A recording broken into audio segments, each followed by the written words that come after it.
Book 2, Soldier at the Door, Chapter 9. There had been some changes.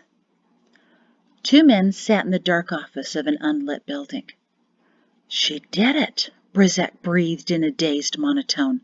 Incredible. And shockingly insightful in her brevity, Mal twitched. The only way she would have known about eliminating debating was if she read to the very end. Not even the administrator of education has bothered to accomplish that yet. His voice grew louder and higher.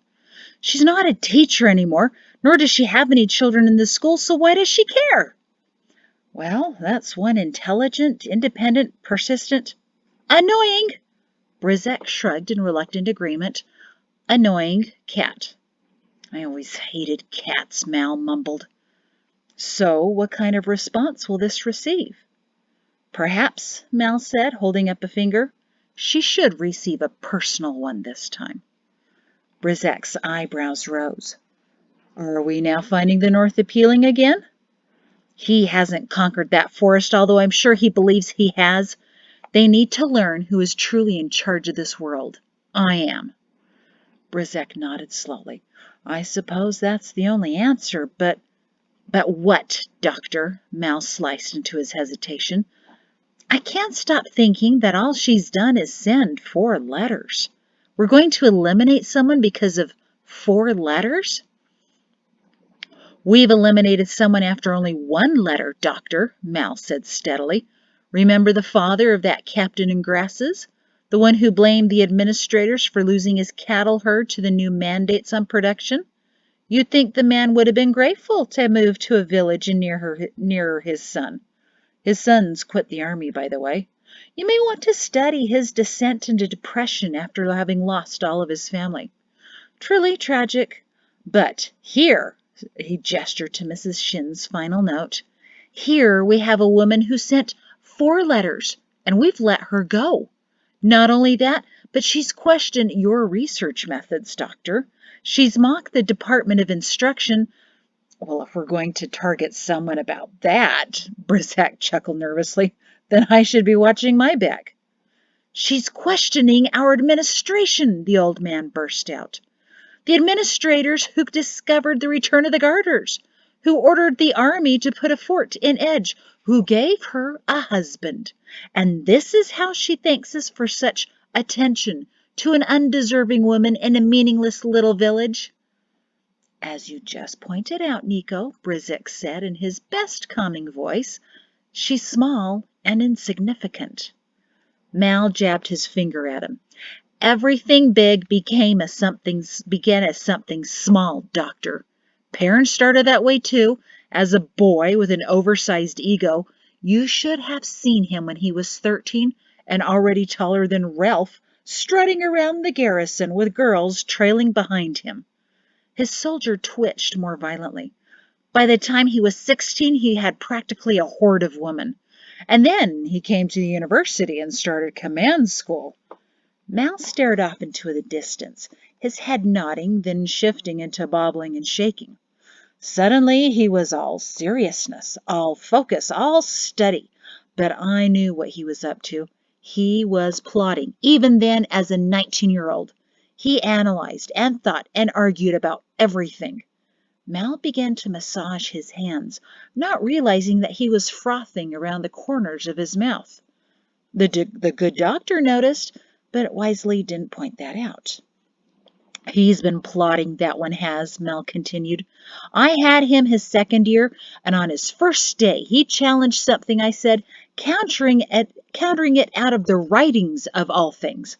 I promptly shut him down, but I saw something in the eyes of his fellow students.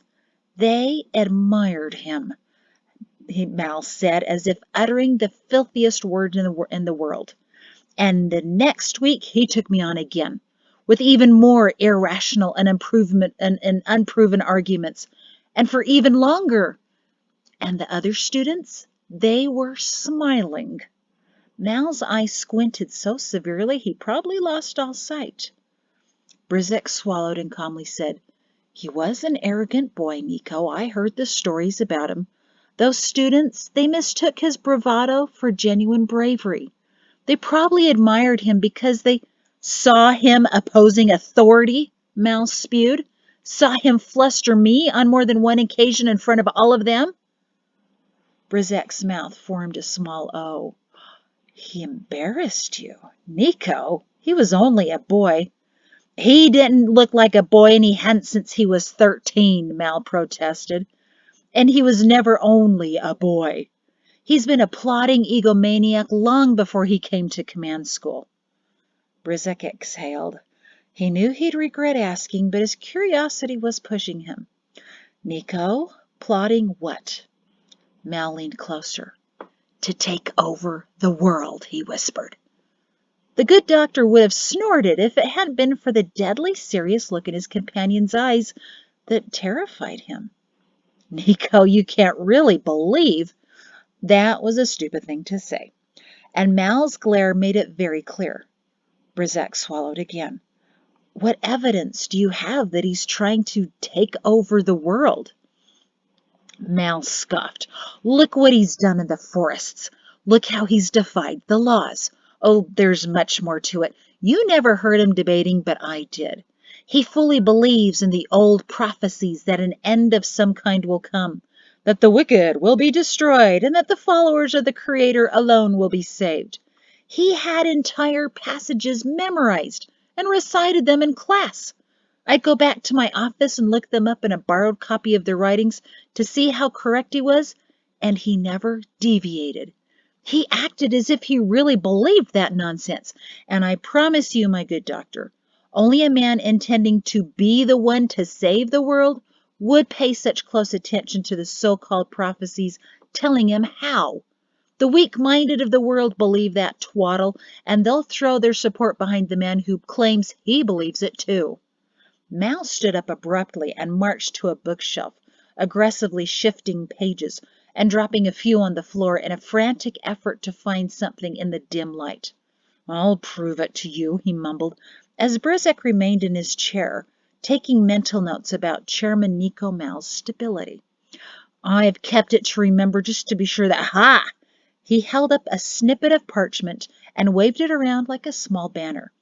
Allow me to read to you, my good doctor. Mal stepped closer to a gap in the curtained window where faint torchlight from the stables reached him. Brizek bit his tongue and continued to evaluate his companion, his current situation, and the level of his own involvement. He immediately went back to evaluating only the chairman. Mal squinted as he held the parchment close to his eyes. Before the last day, even the aged of my people will strike terror in the deadened hearts of the fiercest soldiers. On the last day, those who have no power shall discover the greatest power is all around them. On the last day, those who stay true to the plan will be delivered as the destroyer comes. Ha! There you have it. There I have it, Brizek nodded once. I'm not exactly versed in the writings. What precisely do I have? Mal stepped closer to his friend. He quoted this to me on more than one occasion. Some people read the writings for comfort, others read for anarchy. Brizek glanced dubiously at the parchment clutched in Mal's fist. This is anarchy? Or so he'll convince the world. He'll convince them there's trouble. Such great trouble that even the soldiers are afraid.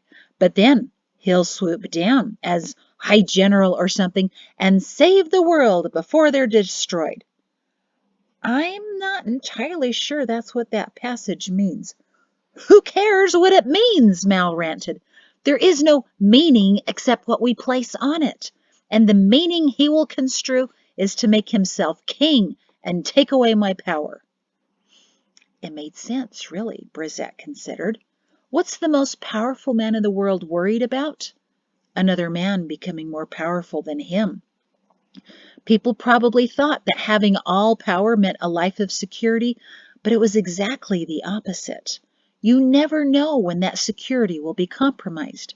Every man needs something to fight against, or he withers away. Even insanity is better than indifference. You see it, don't you? Mal nodded at Brizek's silence. I'm beginning to see a few things, Brizek said vaguely.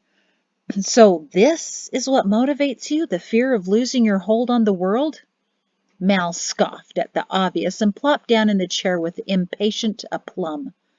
But it's my world, not Perrin's.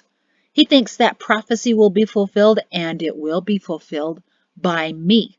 Listen again. Before the last day, even the aged of my people will strike terror in the deaded hearts of the fiercest soldiers. Well, my friend, when Perrin meets his last day, that fierce soldier will be terrified, because I will be the aged striking that terror. He won't even know it was me. Perrin Shin will face his destroyer and whimper like a whipped dog begging for mercy, but he won't get it. He will die, and all of his plans with him, because Nico Mal is in charge of the world. Brissac sat far back in his chair as possible to avoid the infectious spewing that flowed from Nico Mal. There comes a moment in a man's life when he realizes his course is set, his future cast in stone, and that there's no way to escape it, but to hope he can still duck at the right moments. Right now, Brizek was ducking so low he could inspect the wearing down of his boot's heel. I see, was all he could think to say. Mal nodded once in satisfaction, his tight face relaxing ever so slightly. I'm glad that you do. And now you see why anything that touches Shin is just as affected as he is, including, obviously, his wife. Brizek felt his mouth go dry. There was tragedy, and then there was outrage. But they were now somewhere so beyond that he couldn't even recognize the terrain. When he got back home, he would refocus his own research by observing one very determined, very paranoid subject. The doctor was lost in his thoughts for too long. Oh, I see what it is, Mal sneered when he received no response. You're still intrigued by her, aren't you? Brizak could only shrug as his mind came back to the darkened room. Never encountered a woman quite like her, he admitted, as he looked at the letter still in his grip, rereading the one sentence. Mari Shin was remarkable. Remarkable enough for Perrin Shin. Mal clasped his hands in front of him. I think you're failing to see exactly what's happening here, my good doctor. But Gadaman even noticed this one when he brought me that letter this morning. That letter that you are now ogling as if you were holding Mrs. Shin herself. Brizak blushed and set the letter down on his lap guiltily. She's only a small voice. As Gadaman pointed out, the most violent of the thunderstorms began as a quiet rumble in the north. Mal snarled. The world's attention must not be drawn to such rumbling, or it may begin to listen. Small things, doctor, grow larger under the right conditions. We must change the conditions. As long as the world believes the sky is blue, it will disregard signs of approaching storms and even ignore the thunderstorms that skirt the edges of their villages. Brizak was already shaking his head. They can't ignore every storm, Nico, especially the ones hailing down on them. Oh, but that's the fascinating part, my good doctor. They will. As long as the hail isn't hitting them, they'll go on about with their dull lives. Why run for cover when it's the other village getting wet? The sky is blue above them, and if it's not, it will be blue again very soon. We can divert storms, doctor. Brizek remained backed up against his plush armchair, but the cushioning behind him felt hard. Nico, you can't control everything. But I can create the illusion that I do, Mal smiled thinly. It's the perception that matters, not the reality. We make the meanings. People believe what they want to believe, what they're conditioned to see. Already, children are being taught the sky is blue and that anything else in it is a passing anomaly that will quickly vanish and the true blueness of the sky will return once more. King Orrin was taught that, as were his sons, by one of my more brilliant colleagues. Had he not died a few weeks after Orrin, he'd be sitting in your chair, proving with me that the citizenry of the world is stupid enough to believe that the sky is always blue, the grass is always green, and it's a lovely weeding season every day. Then we can do whatever we want to, and no one notices. Brizek sighed and took up the letter again and clutched it securely. But Nico, she was right. My research was flawed. I've been thinking about it, and I should go back and look for volunteers. No, Mal bellowed. There's no room for that, and no room for her, not in our world. The Shins will not take my power nor dispute my work. Time to eliminate the anomalies. There was no reasoning with that adamancy. Brizak could only keep ducking. His back was beginning to ache. So what are you planning? A massive storm of my own, Mal said. One that I control. Brizek shook his head slowly. Keep this to tragedy and you can continue it for years. But once it evolves into outrage, people will notice. There are storms brewing everywhere, my good doctor, Mal said. What are you talking about? There are rumors that garters are infiltrating the villages. So much success recently in the south because of inside help. Oh, Brizek whispered. This is the next step. He'd likely already taken it. Are you suggesting? One can't trust the magistrates and the chiefs of enforcement, my good doctor. One or two of them may be enemies to our world. Brizek suppressed a moan. It was too much, too soon, too tight a hold on the world. Someone else might balk. But Nico, the world will not tolerate. The only way to truly secure each village, Mal continued, with the sturdy determination of an overweight boy, laying hold upon every piece of candy in the sweet shop, is to give the forts complete control over the villages. The few where there are no forts yet, the army will send representatives to help secure their areas. The transformation was already taking place. Brizek envisioned a caterpillar growing into a massively repulsive and sticky creature no one expected, with rows of teeth that no one anticipated. But Nico, electing their local leaders has always been. The people believe they know who they could trust, Mal plowed on, as if no one else was there except for a few cockroaches scuttling around the shelving. But soon they'll see they can't.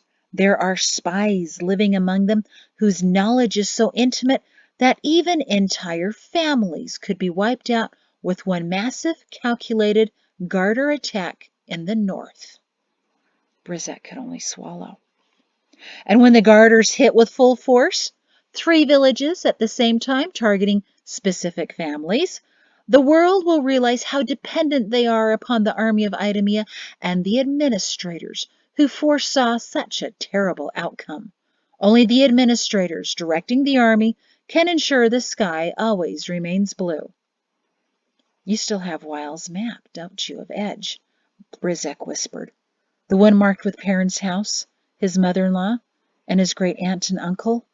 He clenched Mrs. Shin's letter protectively in his fist. I do, Mal smiled, transformed into a sneer, as well as a few other maps. Terrible storm on the horizon, one that none of them will see coming. Correct, Doctor? Because, you see, I know where you and your wife live, too. Are you threatening me? Brizek breathed. No, Mal chuckled humorously. I wouldn't do such things, but Gadaman would. Brizek closed his eyes and nodded once, his thumb caressing the letter. He knew this time he couldn't send a warning to its author, unlike over a year ago.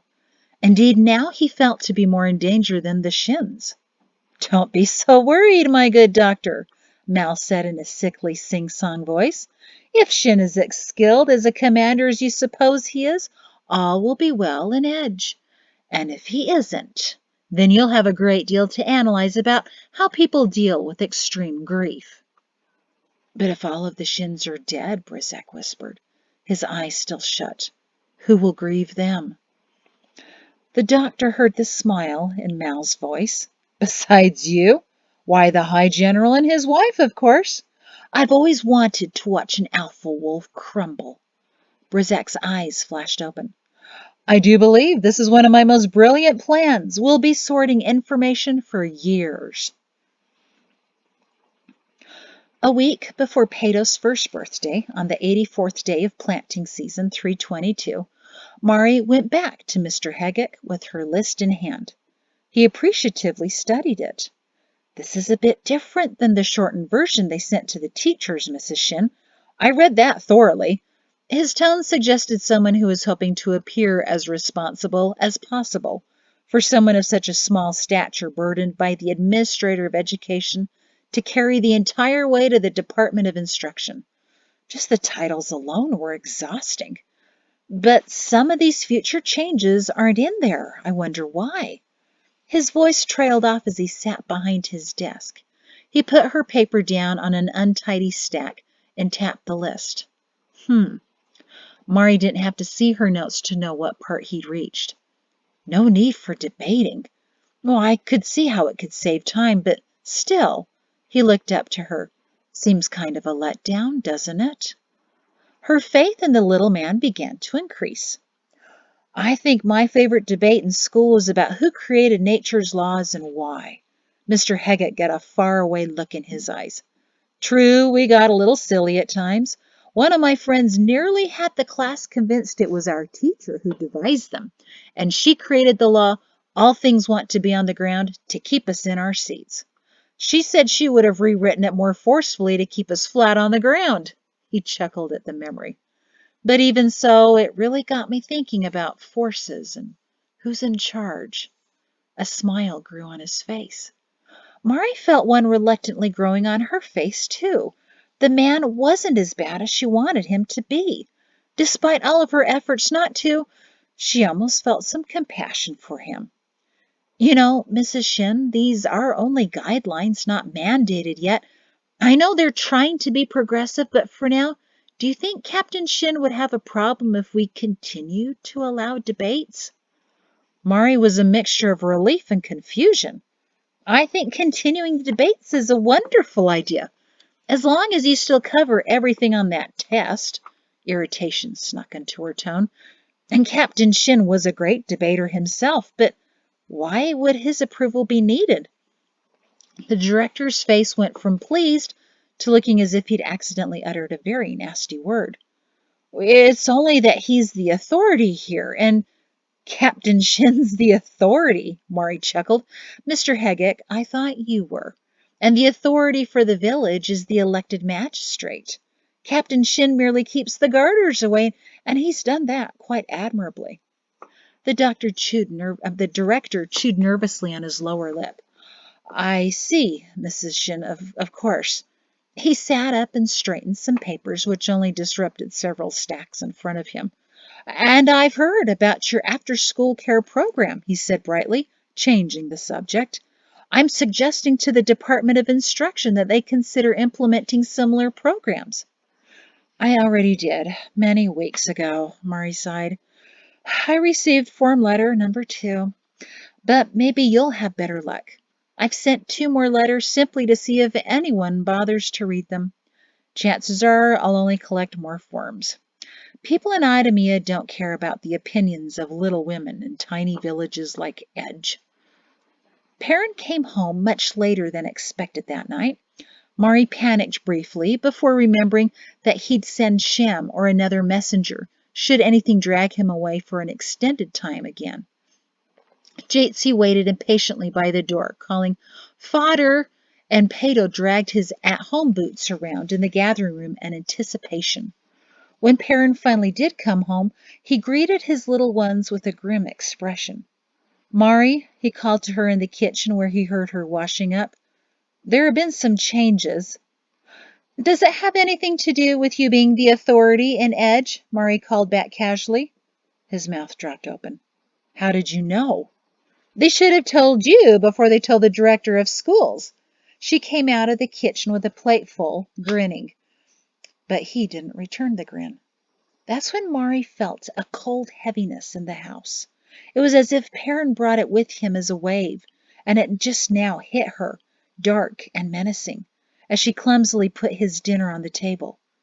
"Perrin, what's wrong?" He sat down at the table and couldn't seem to get comfortable. "Did you at all tell anyone about our discussion the other night?" His voice became very low and terrifyingly serious. "About your theories as to why the administrators would not want debates, or why they wrote the documents as they did. Of course not, Mari whispered. She looked around but wasn't sure why. She thought briefly about her last letters, but couldn't see how there was anything dangerous in those. Annoying, possibly, but dangerous? Perrin, what's going on? He absent-mindedly picked up Jatesy, who tried to get his attention by blowing on his face. An edict came this morning from Idemia stating that all villages that don't yet have a fort will have one built in the next 2 seasons. I'm supposed to send temporary reinforcements to Moorland immediately. There are 11 forts so far, but each village is now required to have one. He paused. So, Mari tried to draw him on, wondering why more forts was so troubling. On the south side of the world, there were weekly Garter incursions and murders of citizens. He pursed his lips before continuing. Each fort is to have a commanding officer that will not only supervise the soldiers, but also act as the eyes, ears, and voice of the administrators. He looked solemnly at Mari to see if she understood. Eyes, ears, and voice, she whimpered, remembering how only last week Perrin said the administrators didn't have any eyes or ears in their house. Maybe, maybe not. The local magistrates will now be accountable to the commander of the fort, he continued tonelessly, and all legal and criminal issues will be ultimately under the commander's jurisdiction. Each of his words fell like cold buckets of water in the house. Even Jatesy sat quietly now in his lap, and Pato stopped dragging his father's boots. The commander of the fort will now be, essentially, in charge of the village as well? Mari asked incredulously. She felt like she was beginning to drown. In a sense, yes. The magistrate still does his job, so does local law enforcement, but the commander can override their decisions. And if the administrators demand it, or the commander sees a need, he can take control of any situation to the extent of a complete army takeover. Mari tried to comprehend the magnitude of that phrase.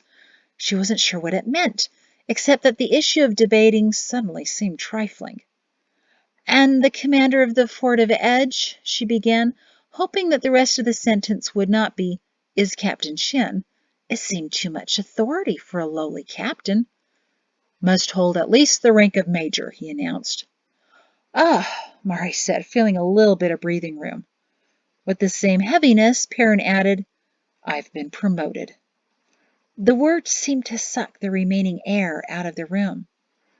Congratulations, Major Shin, Mari choked out. This moment hadn't come as she'd expected. She'd planned it to be accompanied by cake. After a moment, she asked, Why? Perrin slowly shook his head. I'm not entirely sure. He sighed deeply as if he hadn't breathed properly all day. It came from the administrators, not the garrison. The administrators believe that members of the village may pose future threats. The reason garters have had so much strength in the south might be because of inside help. Even local authorities in some areas are suspect. Only the commanders in the fort seem to be above suspicion for now. What's your father have to say about this? I haven't heard from him, said Perrin worriedly. He's been inspecting forts. This wasn't his doing, Mari.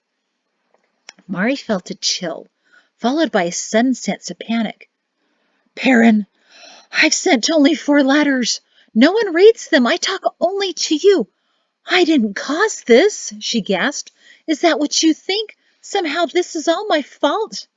Perrin shook his head quickly. No, not at all. No one's going to be concerned with someone like you. You know what I mean, he said in reply to her hurt look.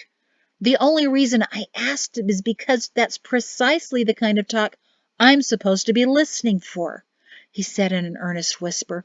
Anything that might suggest anyone is considering opposing the administrators.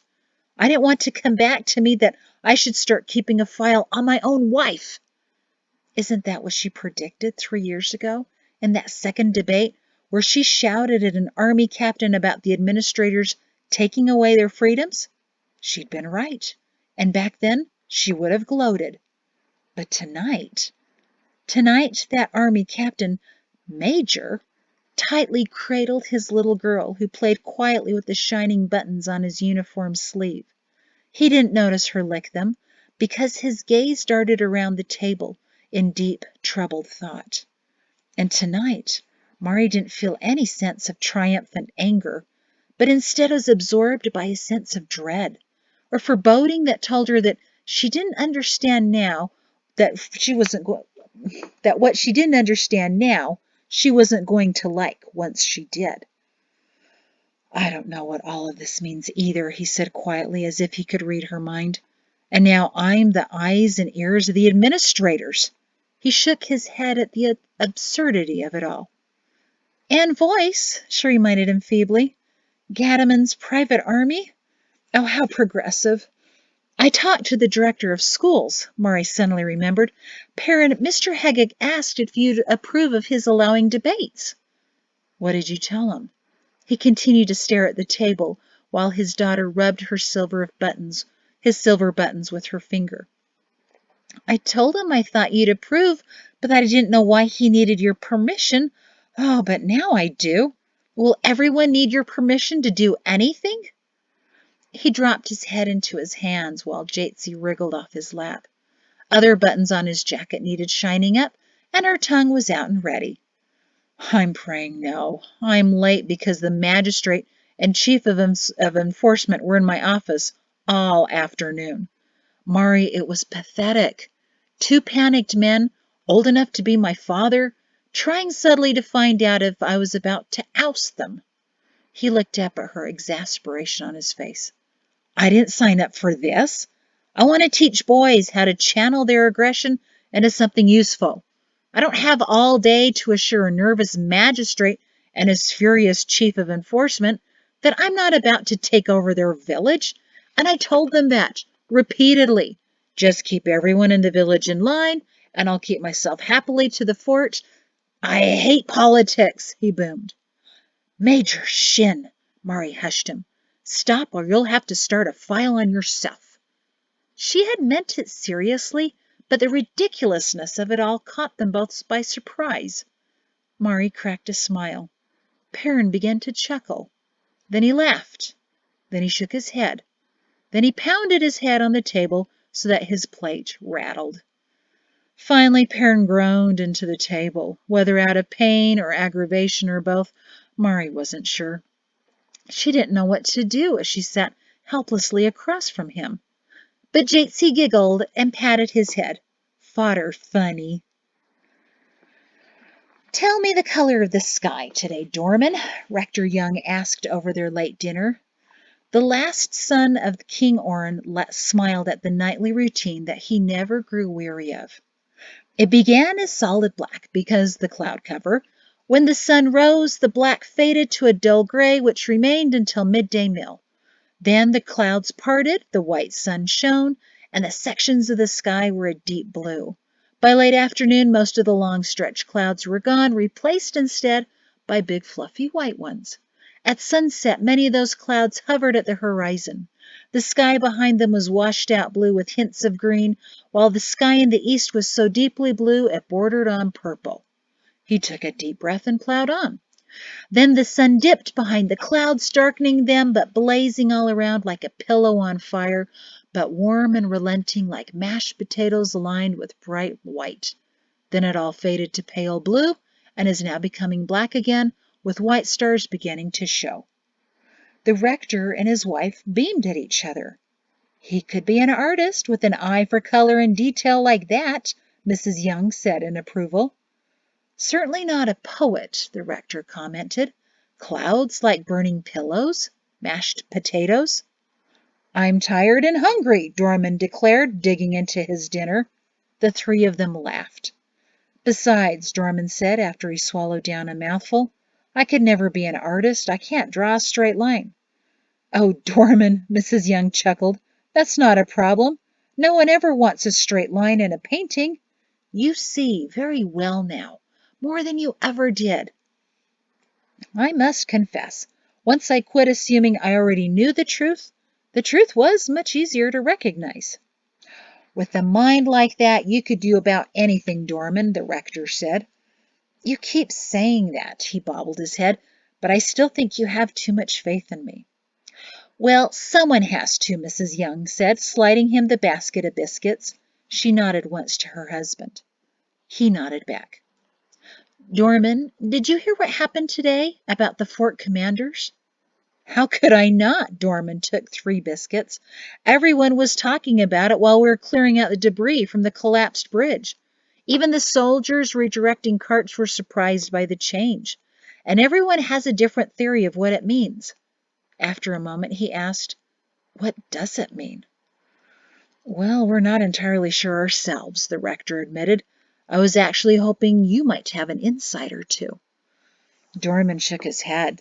Sorry, I was clueless during my years in Idemia.